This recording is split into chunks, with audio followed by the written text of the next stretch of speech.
জামায়াত যেন তেন নির্বাচন চায় না বলে মন্তব্য করেছেন দলটির আমির ডক্টর শফিকুর রহমান। একই সঙ্গে নেতাকর্মীদের যে কোনো পরিস্থিতির জন্য প্রস্তুত থাকার আহ্বান জানান তিনি।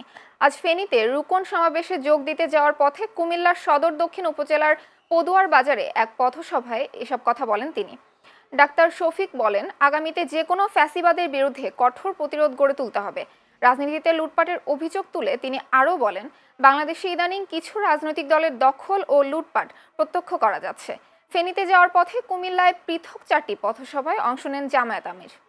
যে যুবকরা বুক চিতিয়ে রক্ত দিয়ে জীবন দিয়ে আমাদের কাছে বাংলাদেশকে আমানত রেখে গিয়েছে, আমরা সেই রক্তের সাথে কাউকে বেইমানি করতে দেব না ইনশাআল্লাহ।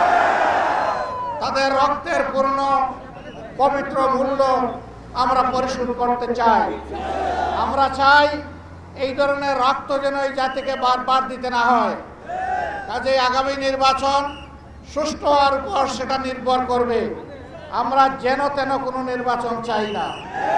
বাংলাদেশে বিভিন্ন জায়গায় ইদানিং রাজনীতির নামে যে অপকর্ম আর উৎপাত আমরা লক্ষ্য করছি, আমরা সংশ্লিষ্ট দলগুলোকে বলবো, সাবধান হন, নিজেদেরকে সামলান, নইলে জনগণই আপনাদেরকে সামলিয়ে দেবে ইনশাআল্লাহ।